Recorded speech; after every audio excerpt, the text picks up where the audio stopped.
Hello, everybody. Good afternoon, and welcome to the Interihotel Digital Edition Conference Program. I'm Rocío Macho, and today I'll be your host in this conference. I'm Chief Editor for Spain Contract Magazine. We are a publication about contract interior design based in Valencia.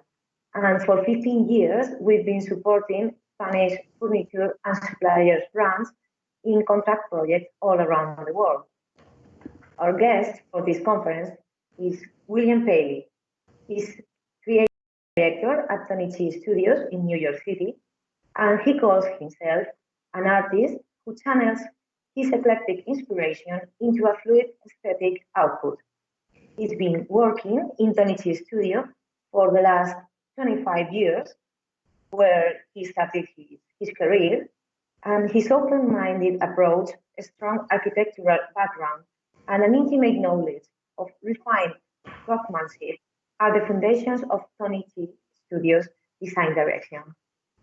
William Paley balances with an elegance to create harmony in his designs by working globally and in close collaboration with developers, operators, builders, artisans, and artists. Tony Chi Studio is based in the heart of Manhattan in New York City, and it was founded by the well-known Taiwanese-born interior designer Tony Chi. This studio works for some of the biggest hotel chains in the world, like Hyatt or Rosewood, both in Asia, Europe, and the USA.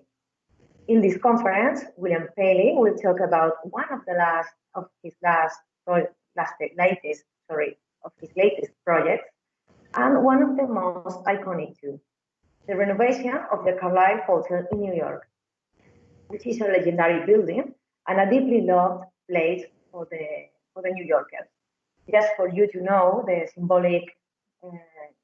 symbolism of this place in New York, they even made a documentary film in 2018, where some Hollywood stars talked about the relationship with the place, with the hotel. So I'm sure it's been a challenge for the studio to lead this big project. So now I would like to introduce you to Bill Paley. Hello, Bill. How are you? Very well, thank you. Thank you for having me. Nice to meet you. Thanks to you to be here. We are thrilled to have you here. And now I would like to leave you with a presentation which has a very suggesting name, where the legend is made and the legends is right, always at the Carlyle. So whenever you want, they're all yours. Thank you so much. The Carlyle is an incredible hotel. It is truly a New York legend, world-renowned property. And for us to have the opportunity to work on it, it's a real honor, a significant marker, I think, in the studio. And it's been a pleasure, a very, very difficult journey as a renovation project of any old building will be, but at the same time, a very rewarding journey. And the journey is continuing. I think we will be complete with the renovation of the guest rooms this coming April. And the job site through this very, very difficult period on the planet has been active, and everyone working together in concert to continue to polish this gem in New York City. So the Carlyle, hyper-local, intensely neighborhood-specific, iconic property in Manhattan, known since it was built in 1930 and made internationally famous in the late 40s. Many presidents and statespeople have stayed there. I think its reputation as a gem and as a residential hotel of renown international renown actually, has been steadily polished over many, many years. So for us to enter into this with the idea of doing a renovation was fraught with difficulty and a lot of collaborative decision making with owners, the hotel operators, certainly the team at Rosewood, based in Los Angeles and Hong Kong, and not least of all, the residents who live in the building who have still a very strong voice in how the building is maintained and the direction forward. Working with Rosewood over the years, of course, we began our journey with them with the Rosewood in London. This is another iconic property. We were asked to write this story with Rosewood as its introduction to the world, which itself is an incredible honor.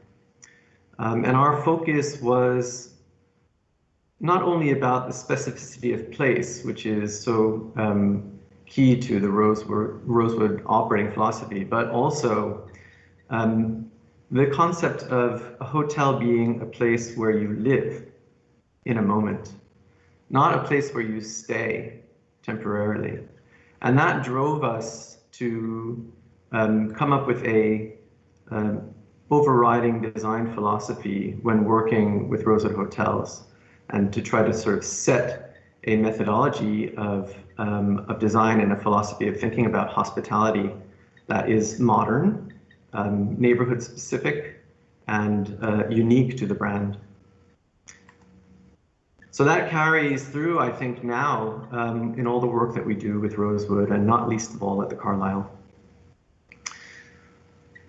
This neighborhood, Manhattan's Upper East Side, everyone knows Madison Avenue, Park Avenue, Fifth Avenue. These are the streets of legend. Museum Mile, Central Park. Bobby Short Place is the nickname of 76th Street, where the famous pianist and singer Bobby Short played at the Cafe Carlyle for many, many years. The place where legends are made and legends reside. High culture, fashion, smarts, and the arts. We are looking at these words as a sort of impetus for us to begin the concept building in the renovation process. For us, we always start with where we are. What is the story of this place? What is the history of this building? How do we hold up those things rather than take from them? We seek to enter into them, develop them, sort of give them a little polish. We are not trying to make a new Carlyle. We are trying to allow the Carlyle to continue forward. So our idea of design is built into this concept of timeless tradition. So a sense of style, a sense of grace, a sense of place. For us, it's a great pleasure and a great honor to work with Rosewood to continue to develop their core concepts and tenets as hoteliers, and to make sure that those things are imbued in the properties when we work together. How do you touch a place that has been frequented by luminaries, that has a story of fame? How do you work within these boundaries to make sure that it stays discreet? As many photographs of famous people that are seen at the Carlyle, equal to that magnetism and that power is also the discretion that the hotel has provided. And the reason that people stay there is because of this discretion. There are many secrets at the Carlyle. And these are the mysterious things in hospitality that we all are seeking. A building with a story, a building with secrets, a building with romance, a building about dreams and passion. So we are very carefully looking at these things, not to seek fame, but to polish these essentials of the building itself, where legend is made and legends reside. That was the beginning for us. working with the Carlyle. The Upper East Side is a unique place in New York City. It is understood as a very Tony address. The proximity to Central Park means that it is intimately tied to that park. Everyone has an opinion about what something should be, and not least of all the Carlyle. So we are up against the world. In many ways, it's a very, very difficult thing because everyone will have an opinion about what it should be, and you cannot answer it to everyone. So inevitably, you will offend some, but hopefully in the process of offending some, you will also endear yourself to others. And this is how we had to sort of keep ourselves going. I think any renovation of an old building is fraught with difficulties, fears, certainly having to meet expectations. These are all things that we thought make for an incredible design challenge. At the same time, we embrace these things. These are the things that fuel us and send us forward. How do we capture and keep the older clientele? And how do we generate new excitement for the next generation of hotel goers? There are many, many repeat visitors to the Carlyle. Nobody wants anything to change. And yet, in order for the hotel to survive, it must change. It must adapt itself to new times. It must make sure that, it must ensure its longevity, I think, by having rooms that are lasting, materials that are lasting, in order to create memories that are lasting. And so we stepped into this knowing full well it's difficult territory. But with trepidation, we moved forward and embraced it. Bemelman's Bar at the Carlyle is another icon of New York. It's a moment within a moment, right? So if the hotel is famed for the luminaries who stay there, the Bemelman's Bar is famed in the neighborhood as a discreet and glamorous and historical place to have a drink and to listen to the piano and to see and be seen. The golden ceiling glows. The murals on the wall by Ludwig Bemelmans are almost childlike and beautiful and charming, and it makes a really magnificent experience for people who are in the room for the first time or have been to the room many, many times. This was another starting point for us to look closely at this. What made this room legendary, and how do we allow that to seep into the experience of someone who lives in the Carlyle for a short time? Similarly, the Cafe Carlyle. Legend Bobby Short sang here for decades. Now many luminaries also get on the stage and sing here. It's a very intimate supper club. Still one of the few cabaret settings in New York City that has lasted so many years. Again, charming, scenic murals on the walls, in this case by Marcel Vertes. These things are part of what lodge into people's heads as they have their experiences there, and we, again, seek to carry that spirit throughout the hotel. And so, we bring you up to the rooms. Our work in the Carlyle is primarily in the guest rooms. The public areas of the hotel are historical. There have been light renovations over the years. We are also touching the public areas, but very delicately. The intent, again, is not to change it, but to allow it to be preserved and also to carry forward. The guest rooms, however, are a different thing. Rooms with many, many years of use can grow tired, and as close to the heart as they may become, they need to be changed over time. They need upgrades. In this case, this was a sort of top to bottom change, which was very risky. But we thought if we adhere to the core tenets of Rosewood, and if we think deeply about the history of the Carlyle, and if we understand where we are specifically in New York City, we can use these tools to guide us to create a design that is lasting and to make memories. So a headboard that is glittering when the western sun hits it, a mural on the wall that represents the beloved Central Park 2 blocks away to the west, a picture of Rudy Nureyev dancing at Studio 54. These are things that we place very delicately into the room as markers. Whether or not they're recognized as markers doesn't really matter so much to us. It's if you feel them. That is what matters.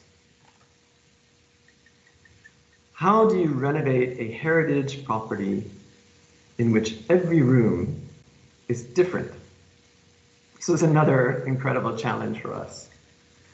A building built in 1930 with old standards, creaky floors, windows that leak. These are challenges that we face. And working with a team of architects and builders, I think we were able to rise to the occasion and create a system in which we use furniture to set up the rooms in a way that creates, let's say, a newly defined architectural space. What were we inspired by? Well, certainly the locale, but also the nature of the pre-war apartments in New York City. So you can see the panels on the walls. These are in all of the rooms.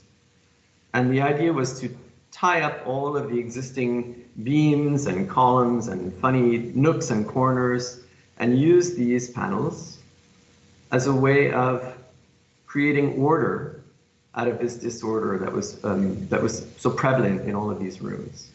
So for us, it's a kind of modular system made from furniture. It doesn't touch the ceiling and it doesn't touch the floor. It's merely hung or leaned in some cases against the wall.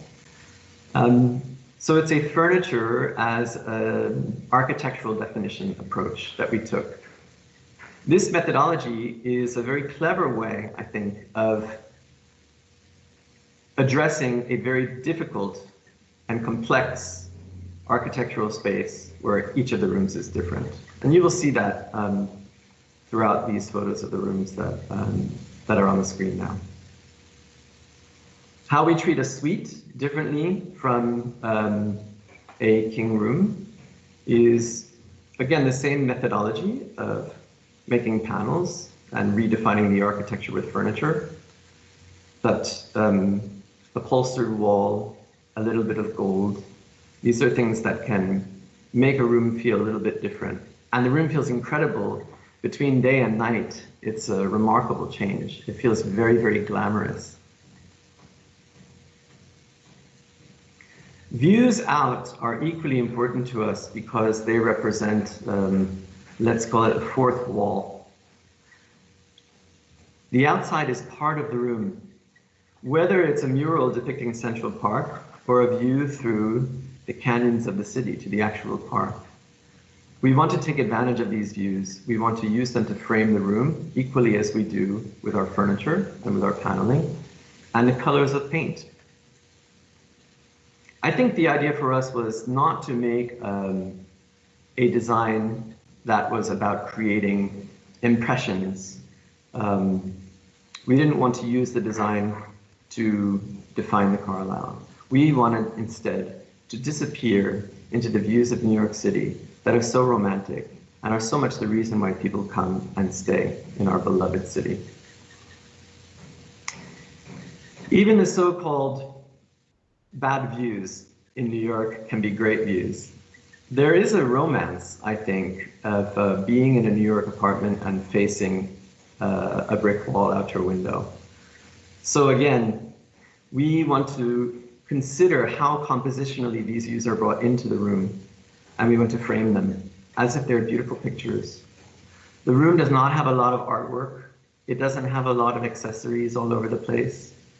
I think our approach was to stay somewhat respectful of the building and its nooks and corners, respectful and hold on dearly to our New York views, and frame them beautifully and elegantly with furniture that feels like home. Similarly, in the bathrooms, again, it's a furniture-like approach. How do you make space for people who bring the things along with them? How do you have enough of a sort of cushion of towels? How do you present a stone where every slab is different from piece to piece? Well, you just embrace it. And sometimes you get a very wild wall, and sometimes you get a very sedate tub deck. This was one of the great challenges in building this hotel. Everybody involved, owners, of course we, builders, was surprised by the marble. If you choose a very consistent white marble, there's the danger of being a little bit boring. So we selected something a little bit wilder, and we rolled the dice.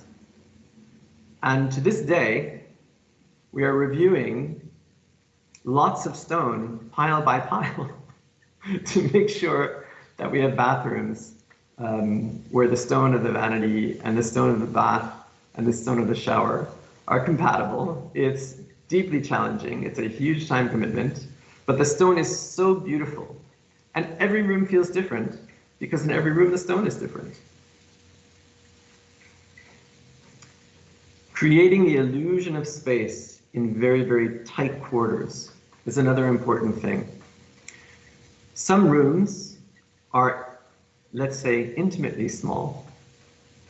How do we use our skills as designers to create the illusion of more space and to allow people to feel comfortable? A dressing room that can feel very cramped can suddenly feel very open. And this is another aspect that we were facing so often in the hotel. Traveling with your luggage through a very tight space to unpack in a very tight corner. We manipulate things as best we can to be sure that it still feels comfortable and it's still very presentable. And often it's about how little you do. I think that is, over the years, that's been a driving sort of philosophy of design for us in the Tonichi studio. How to edit what you are doing to the bare minimum you need to do to still convey a sense of luxuriousness, a sense of hominess, comfort, and that people feel they have everything they need, but not more than what they need. That's been a drive for us. Again, the romance of these views. Sometimes it's a brick wall, and sometimes you get a glimpse of the city that is unparalleled. In this case, the San Remo Tower across from Central Park. This is one of the smallest rooms in the hotel, but it is not short on romance. Central Park is a story in itself. I think anyone who has proximity to the park or who has spent time in the park understands its prowess and how legendary it is and how much of an iconic part of New York City it is. And so, given our proximity to the park and the relationship of the Carlyle to Central Park, we really wanted to make that somehow a feature in all of the rooms without giving up the idea of where we are specifically on Madison Avenue. So we look carefully at the park and we allow ourselves to be inspired and to dream among the elm trees. And then we looked back at the murals in Bemelman's bar, which reflect the park, and the dancers in the Vertes murals in the Café Carlyle.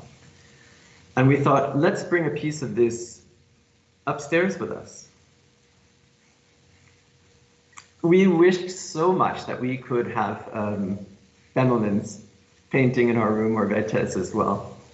But instead we worked with a series of illustrators, very much inspired by the park, to bring a piece of that into the room in a way that is, again, almost childlike, playful, whimsical, beautiful and charming.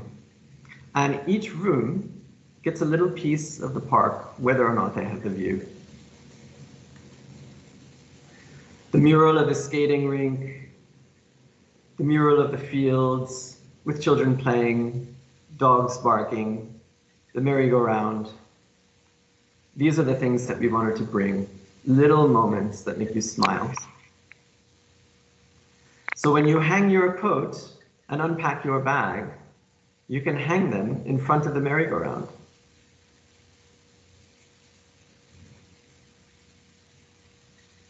When you sit down to tap out some emails on your laptop, you have the skating rink over your shoulder. All these things, far away and close, are part of your experience in the room. Whether you look out the window and you get this glorious view, or you get a romantic view of the New York windows, you have a piece of the park with you in the room as a reminder of where you are at the Carlyle.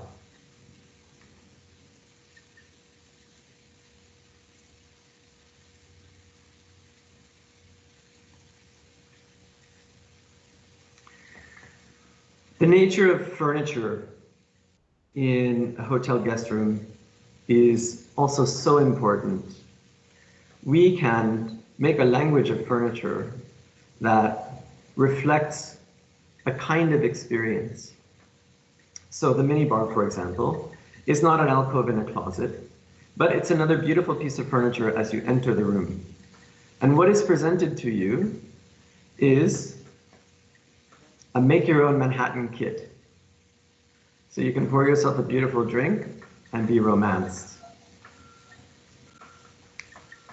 I'm going to return very briefly to the public area. We spent a lot of time in the rooms, and I think we will return to the rooms.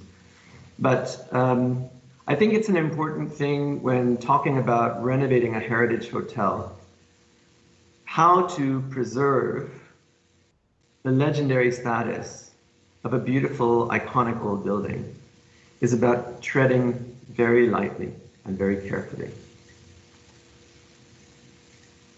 The Carlyle yellow, that's a color that has now become iconic and associated with the hotel.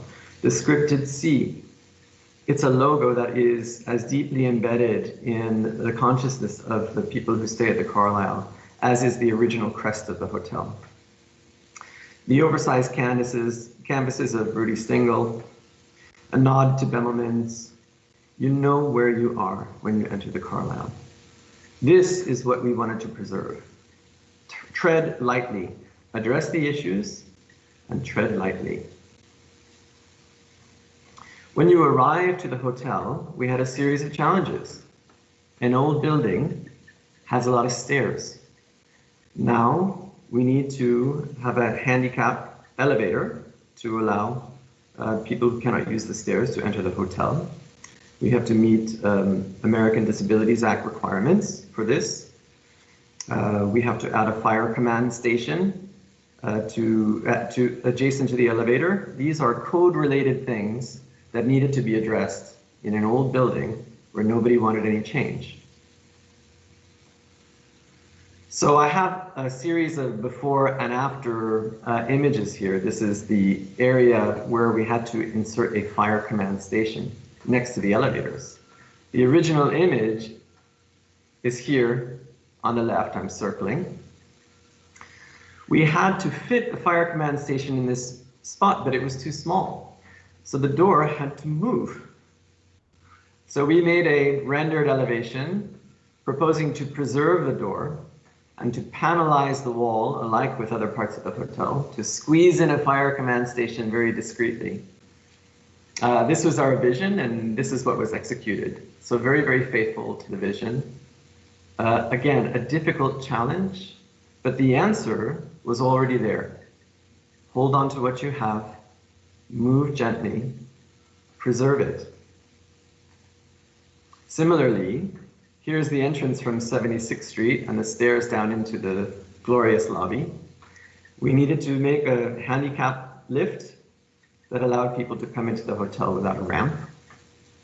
This was the only spot in the building where that was possible. So how do you make an intervention that is kind to what is there, that does not detract, does not give more, but silently slips in and looks as if it always was there? So here's the rendered elevation of the approach and then what they executed. To see it is to believe it's been there forever. And similarly with the lift hall. There was an idea by the hotel operators to allow guests to have a coffee or an evening cocktail while waiting in this beautiful little living room of a lift hall with its glorious fireplace and beautiful paintings. So we proposed to build 2 glass cabinets on either side. Again, looking at what's there, borrowing a little bit. We even stole a little bunny rabbit from Ludwig Bemelmans and put him into the glass, picking up on the color yellow. And these cabinets are just finished, about to be delivered to the hotel, where we will set them up. This kind of light-hearted touch and subtle referencing is the message of the Carlyle. Things that feel as if they have always been. And when you stay multiple times, you might notice a small detail. You might make a connection back to the storied Bemelmans bar. You might have an experience that allows you to feel that you are part of the Carlyle. And that is what we aim to achieve. So back to the rooms. What is the meaning of furniture in hotel design? Furniture is what allows people to feel they live there. So in our very eclectic rooms, we made a very eclectic selection of furniture. One type of chair for the very, very small rooms without an arm, so you can tuck it in while you roll your suitcase by and over to your closet. Always a generous chair in the bedroom for you to drop your bathrobe or have a place to plop down, as you don't have a living room. And this is in the smallest space. Where we have a little bit more generous space, iconic, time-honored furniture, things that will last. It is not about finding the convenient piece or the low-cost piece. Everybody involved in the Carlyle was invested in creating something that would stand the test of time, that would feel as if it has been there, that feels as much a part of the 1930 or late 1940s story of the Carlyle as it does about now. And that is the most important thing, being here now, living in your room, truly living, enjoying the space, having different types of places to sit, different types of places to work, and feeling very much at home.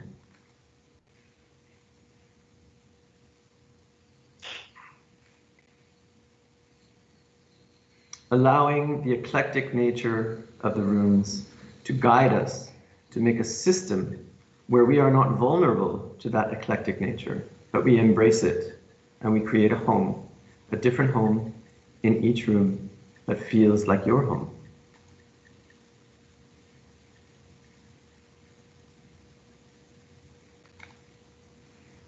And of course, a little bit of gilded glory, where we can spare it and where the room can afford it, to create some place that is as elegant in the daytime as it is romantic in the nighttime. I think one thing that's very important as we wrap up here is this concept in making a hotel with materials that last and furniture that lasts. These are investments into memories that last. And that, in the end, is what we as designers, developers, hoteliers, operators are seeking. Memories that last. Thank you very much. Thanks very much, Bill. I hope we all enjoyed a lot with this approach, not only the hotel itself, but to the New York culture and history. Thank you. Thanks. Now I would like to ask you some questions. Please. Very few questions. Like, what is your favorite element or space in the hotel, this project? My favorite element? Yeah. That's a very difficult question. Yeah, I know. Well, one of your favorites. You know, I think it's been there have been times through this renovation process that have been really heartbreaking and heartrending, and that has a lot to do with finding things in an old building that were unexpected. Oh, yeah. And rather than seeing these things as a negative, working as a team with the architect, the contractor, the hotel staff, and with Rosewood, not least of all, we embraced all of these difficulties as challenges to rise above and create something better. I know this seems a little bit hokey, but you know, we have been doing hotel work, you know, for 3 decades, and working in heritage property creates this kind of unique challenge that builds a very, very strong team. And it's not one thing like a piece of furniture or a material approach that I think about when I think about working on the Carlyle. It is working with a remarkable team to overcome the challenges of renovating a heritage building. Every project has its difficulties. This has been uniquely difficult of all the difficult renovations we have done. And a part of it is that you don't know what to expect, and you still have to move forward. And sometimes you have to compromise your deepest beliefs in what something should be in order to allow it to be what it is. And you have to embrace that. So that was a real awakening for me. And I think that is what, if I walk away from the project in the end, that is what will stay with me forever. It's an incredible, valuable lesson and something I will carry with me to every heritage property we look at in the future. You sound passionate to talk about your work, so we would like.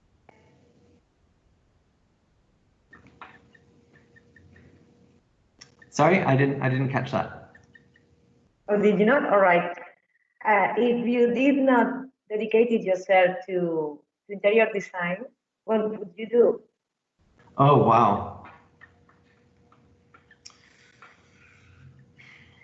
Paint? Make music? I don't know. I have a restless itch to dive into things that are unknown. So I think somewhere in the creative arts, that's where I would land. I do those things anyway in my own time. I may dream more about painting than I do painting. I play music very poorly, but I think any kind of creative venture is an opportunity to keep your design muscles limber. It's like exercise, which I do very little of, unfortunately, but I exercise in other ways. Always active. I think everything, as a designer, everything you do feeds the design energy. So it's necessary to keep your creativity limber. It's necessary to exercise the design muscle constantly. And it's not always voluntary, it just happens. Mm-hmm. And any typology of project or kind of project you haven't done yet? And That's a great question, actually. I feel like I haven't done very much of anything. Obviously, we work a lot in hospitality. We work in residential work.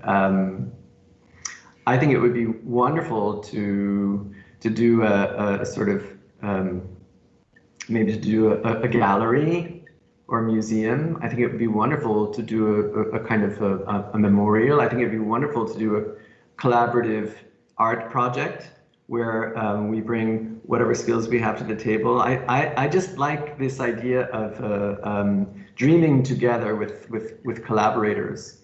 It's very difficult to kind of work alone when over all these years I think we feed off of each other, and I think that's the beautiful part of a career in design, is the sort of breadth of people that you come across and the different ways of thinking, and how that inspires you and keeps you motivated to make things. Have you ever worked in Spain? Would you like to? Oh my God, I would love to work in Spain.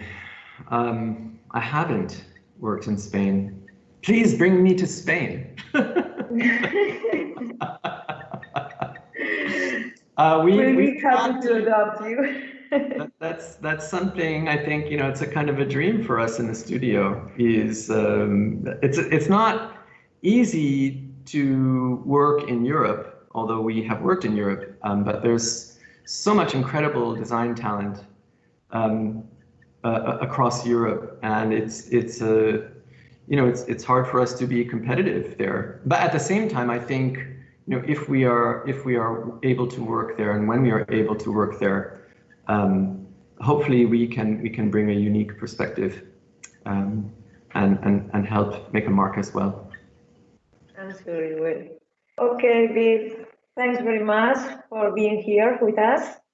It's such a pleasure. Thank you. It's a pleasure for us too. Thanks to you. And we'll see you soon. We hope we'll see you soon. Bye. Me too. Bye-bye. Thanks.